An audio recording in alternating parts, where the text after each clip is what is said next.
What kind of body armour did the Normans wear at the time of the Norman conquest?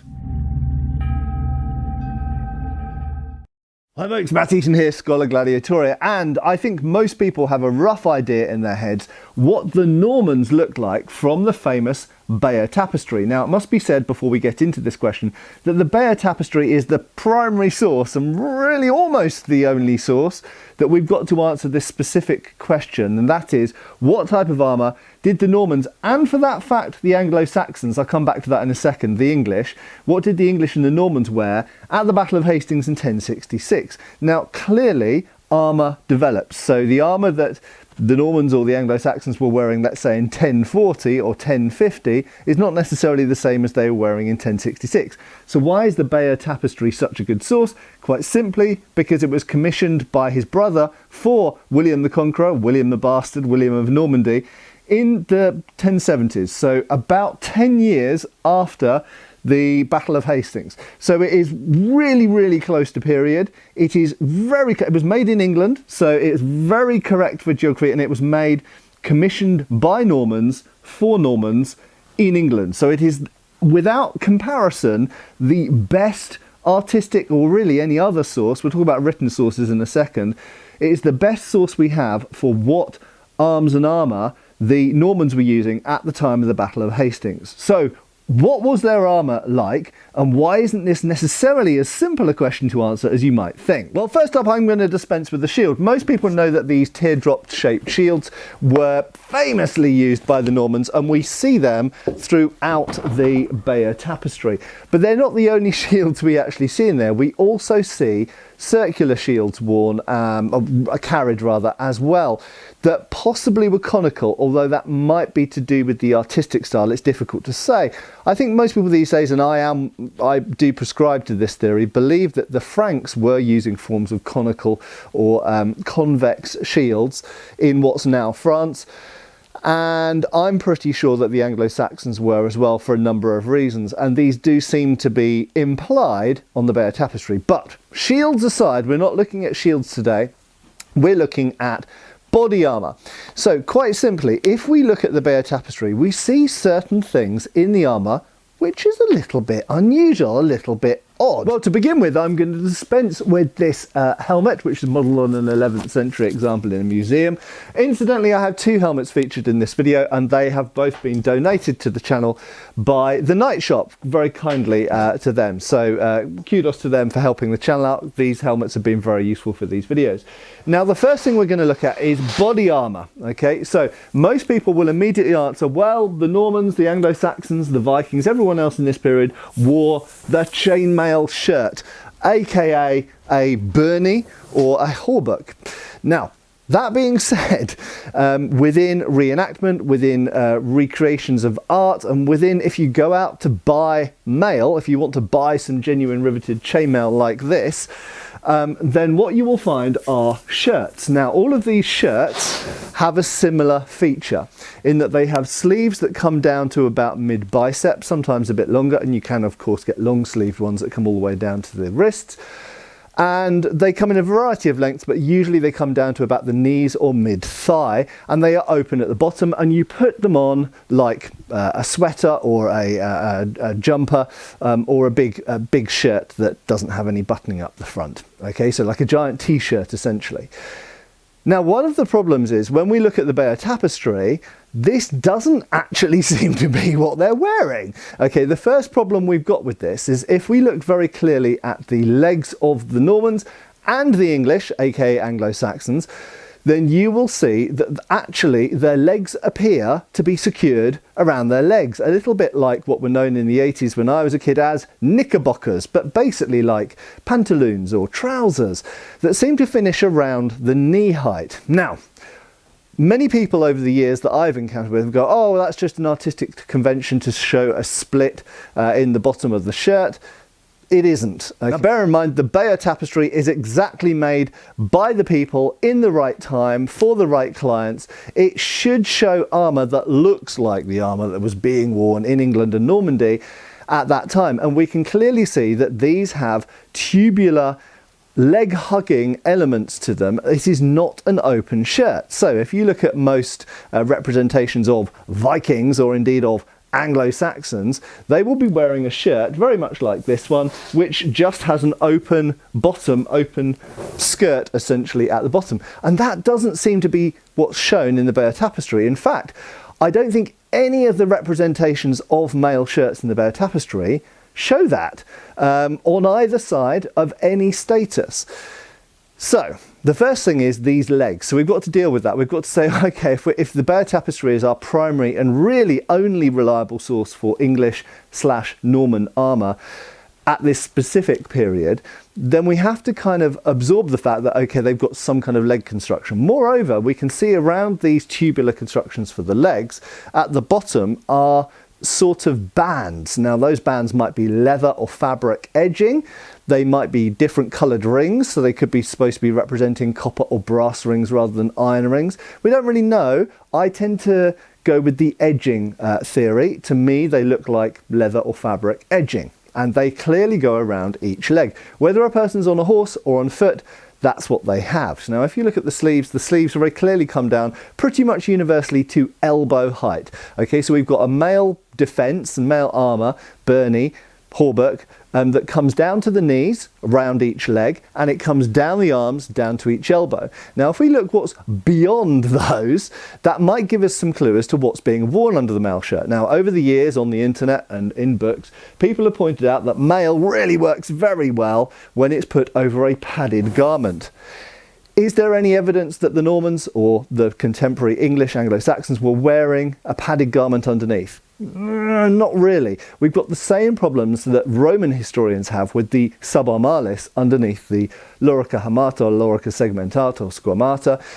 We don't really know exactly what they were wearing underneath. There are occasional scant references in the Roman sources to something being specifically worn underneath the armour, but we don't know what exactly. We've got the same problem, in fact an even bigger problem, because we've got fewer sources with the Norman era. We don't really know what was being worn underneath the mail. We do see some figures being stripped of their armour in elements of the Bayeux Tapestry. However, that doesn't give us any clues. It doesn't really tell us what's underneath apart from some clothes or some naked people underneath the armour. It could be that whatever was under the armour was attached to the armour, so you can have a padded garment that's under mail that is stitched to the mail. We find that with aventails later on that are attached to bassinets, where if you lifted the mail off, if you detached the aventail from the bassinet, the padding would stay attached to the mail. It could be like that. And that could be the edging that we see, incidentally, at the knees, and also at the ends here. So that's one of the reasons I think this is certainly edging, because in the Bayeux Tapestry we see the evidence for the edging at the bottom of the sleeves and the bottom of the knees. There is one other clue, and that is if we look at the lower legs and the forearms of the both Norman and Anglo-Saxon warriors in the Bayeux Tapestry, you can see banding. Now that could be a pattern on the clothing, it could be reinforcement on the clothing, it could be something else. It could be, most people interpret the sort of puttees or binding around the legs, which we know is a thing from other artistic sources. But does that mean they were also doing it on the arms? If we look at the Bayeux Tapestry, we see similar types of, not always, but similar types of banding down the arms as we see down the legs. So were they just binding it with some type of fabric? Were they literally just wrapping it around as an extra defence? Did that go over anything in specific? Did it go over normal clothes? Did it have something underneath it? We don't know, but fundamentally there's something going on there. It hints at the lower legs and the lower arms, or the forearms, being covered somehow in something, and then the male defence goes over that, down to the elbows, down to the knees. Right, so we talked about putting the mail on. So the shirt, you pull it over the top. However, if you have to put your legs into individual things, there are a couple of ways of doing that. You could have an opening down the back, which might secure with straps or lacing or other ways, potentially. Or you go in through the top. Now, there's an interesting detail if we look at the Bayeux Tapestry, which a lot of people have been noting over the years, whereby some of the, particularly Norman cavalry quite often, have a square on their chest. There's been a lot of debate since I was a university student studying arms and armour specifically, but generally speaking medieval history and archaeology. there have been debates over what that square is. Is that square a reinforced square of mail? In other words, double mail on the chest. That would make sense potentially. Is it a reinforcement of some other kind? Fabric. There does seem to be a clue in some bits of the Bayeux Tapestry that this has a crisscross lines on it instead of the rings on it that clearly represent mail. So is it a padded thing? Possibly. Is it an opening? Now, I think this is quite compelling when we combine it with the leg sort of hosen, the kind of knickerbockers or shorts that you're putting your lower half into. So potentially, if we have a front sort of collar area, a bit like this jacket actually, that opens up, then you get in from the top, you put your arms in the sleeves, you do it up and you secure it up here. That makes a certain amount of sense. Moreover, looking recently at the Bayeux Tapestry, I noticed another clue. Not all of the figures show this square. Some of them show nothing at all, okay? That could just be that the artist didn't do it on all the people, he just did it on some of them, or they, she, whoever it was doing it, did it on just some of them. However, what's interesting is, as well as some of them having the square and some of them not having the square, there are some people who have just the top line of the square. In other words, just a top thing up here, which could also show this, much like this jacket, an opening flap that opens up. So if this opened up at the top, you got in, pulled it over your shoulders and then did it up across here, not all of them would necessarily have the full square. And also bear in mind, if these flaps overlap like this jacket, you would have 2 layers of mail naturally. That's just a theory. We don't know. I should point out, so other sources, so texts, archaeology. We have no archaeology really for this specific period for mail shirts. Okay, we don't have any mail shirts or even surviving. We've maybe got tiny fragments of mail surviving, but we don't have any large bits of mail surviving from this particular period, as far as I know, as far as I've ever seen. We have earlier ones, we have later ones, but we don't have any for this period. So we can't independently corroborate any of these theories with archaeology. In terms of written sources, there are indeed written sources which talk about armour, helmets and mail, byrnies and hauberks at this time, but they don't give this level of detail, so they don't help either. So we've only got the artistic, whether it's sculptures on cathedrals, or whether it's tombs a little bit later on, or whether it's the Bayeux Tapestry. We've only got these to go on. And really, for this particular period, in this particular geography, we've only really got a few sources in Normandy and you could say northern France as well, Brittany, and England. And the Bayeux Tapestry is probably the best source of the number of armours, the number of helmets, the number of shields that it shows. Right, so far we've now got an object which is not really like the mail shirt which most reenactors, certainly in this country, tend to wear, and that most people are familiar with, and that most people think of Vikings or people of that era as wearing. It doesn't seem to show a shirt. It seems to show something more similar to a later hauberk, but with not full-length legs, not full-length arms. And it seems to be one garment. There's no sign of joining. There's one other element to it which has gone long overlooked, and that is the coif. What is a coif? It's the thing that goes around your head. Now, some sources state that a coif is a later development, but if we look at the Bayeux Tapestry, we can clearly explicitly see that there is mail going over their heads, and it's not just mail that attaches to the sides of the helmet. Now, why would I say that? First of all, because we do have some survival of helmets from this period and earlier, where we've got little holes along the edge of here for the attachment of mail. Certainly in the sort of earlier Viking area and earlier Anglo-Saxon and Frankish periods, this does seem to be a common way of attaching the mail to the helmet, is actually having a sort of frill or skirt of it hanging around the back edge. However, I don't, and some people would argue that's what the Bayeux Tapestry shows. I think that's wrong. I think it absolutely is a coif which goes over the head and under the helmet, as we see later on, incidentally, as we see from 1100 onwards. And the reason I believe this is because if we look at certain scenes in the Bayeux Tapestry, perhaps most famously the one where the rumour goes round that William is dead, and William is seen raising his helmet up like this to show, no, I'm alive, look at me, to show his face to his troops and rally them, you can clearly see the mail continues underneath the helmet, and there are other examples as well. There is just no suggestion that that mail is attached to the helmet. Moreover, you wouldn't be able to even lift the helmet up if the mail was attached to the helmet and attached to your hauberk, because that's what would keep it down.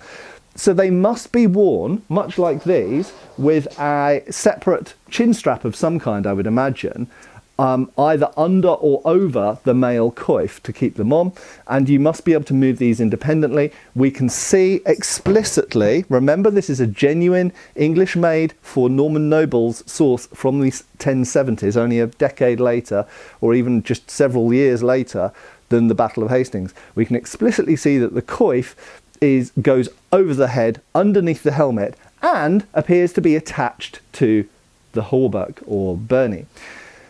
Therefore, we've now got a mail garment which is really quite different to what most people think mail garments were like at this time. They're not just a shirt. This is a mail garment which your arms go into and your legs go into. It secures somehow, probably at the front, possibly at the back, but probably at the front, that gives this strip across here and some kind of square sometimes. It has edging around the end of the arms and the ends of the knees, the end of the legs down at the knee height. And it has an integrated coif that goes over the head, which the helmet then goes over. Right, okay, so there we go. That's the mail armour. That's the armour that I believe, and I believe all the evidence from the Bayeux Tapestry shows, was being worn by the Normans. And this is not a mail garment which is widely replicated or available.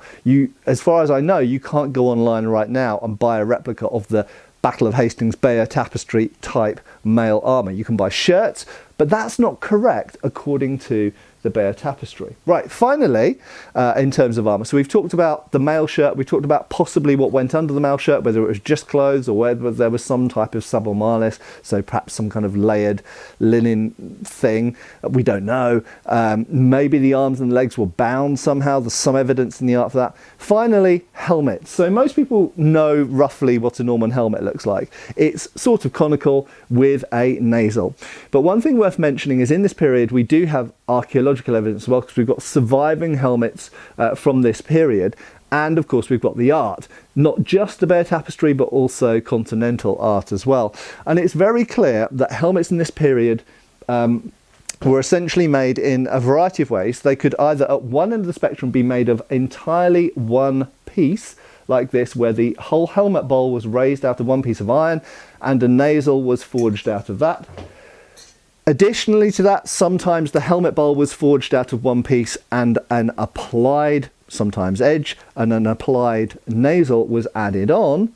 And then the most old school method of manufacturing, I guess, was the Spangenhelm, whereby a series of plates were riveted together. So instead of raising out of one piece, which is far more difficult to do, probably in period far more expensive to buy, you could have a helmet made out of a series of pieces that were riveted together. And again, we know the most common way that these constructed is with a cross piece, front and back, side to side, and then 4 sections riveted in.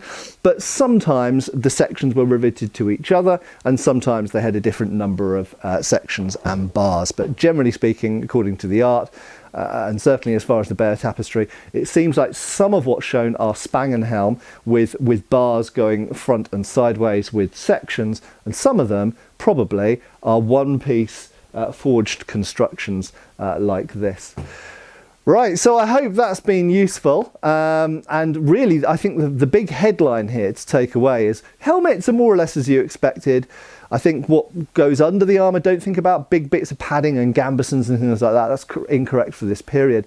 But I think the big thing is that the mail shirts or hauberks or byrnies being worn at this time are not just the straightforward mail shirt that you put on over your head, as far as the Bayeux Tapestry shows. That's not to say they weren't worn, it's not to say they didn't exist, but as far as the Bayeux Tapestry artists and creators and customers, the nobles that commissioned and owned this, were concerned, the type of armour they wanted to show and they chose to show has leg sections and some type of flap or fastening section at the front and an integrated coif. So I'm sure that's old news to some of you, but hopefully it'll be new news to some of you. And maybe share this video around, because I see a lot of misconceptions about Norman arms and armour. We'll talk maybe about the weapons in the Bear Tapestry. I have talked about those plenty of times before. In fact, if you search on this channel for Norman or great axe, housecarl, things like these kind of keywords, you'll find some of those videos. But yeah, thanks a lot for watching. I have been Matt Easton. I will of course be again next time, and I hope I'll see you back on the channel really soon. Cheers folks. Thanks for watching. We've got extra videos on Patreon. Please give our Facebook a like and subscribe if you haven't already. Cheers folks.